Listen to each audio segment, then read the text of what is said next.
Civil society, Madam, you have the floor. Thank you, Madam Chair.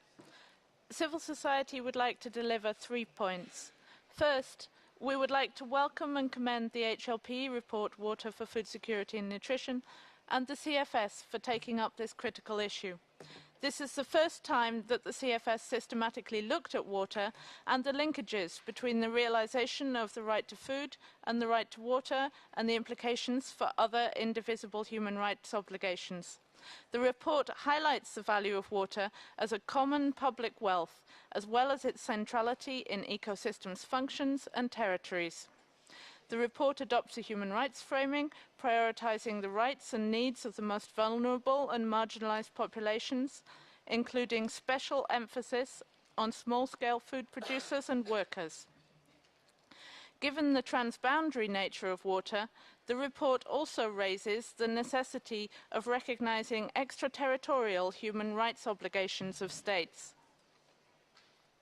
Second, civil society thanks the rapporteur, government delegates and other colleagues for the inclusive and transparent decision-making process towards the decision box recommendations.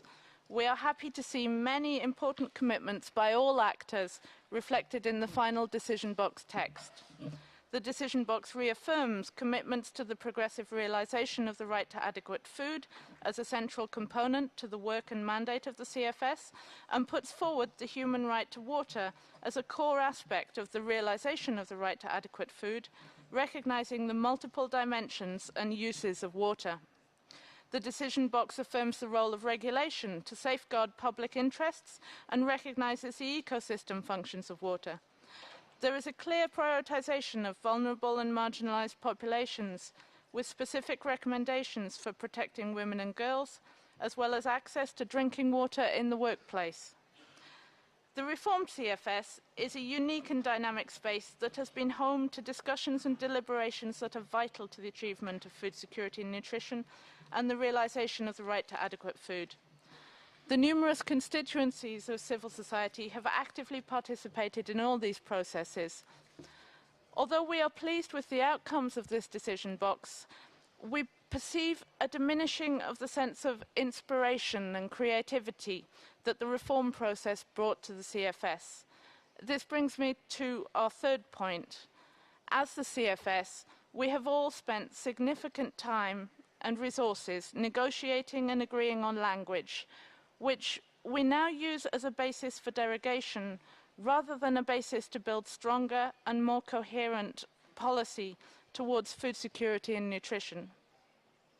We are concerned with what seems to be a lack of institutional memory in CFS policy making. International human rights obligations, and specifically the rights of women and the rights of indigenous peoples, have been recognised within the UN system and reaffirmed in countless CFS policy documents, including most recently the Global Strategic Framework adopted yesterday.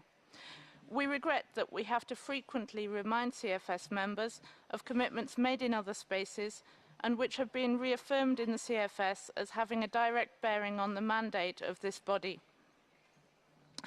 Finally, civil society is committed to continue working with all members to help the CFS achieve its very important mandate, in which we strongly believe.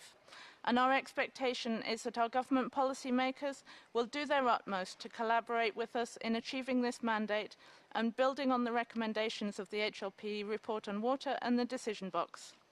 Once again, we would like to welcome the HLP report and the decision box and thank Mr. La Maddalena for leading us through a long and complex negotiation process with tremendous patience, a sense of humour and a healthy cooperative spirit. Thank you.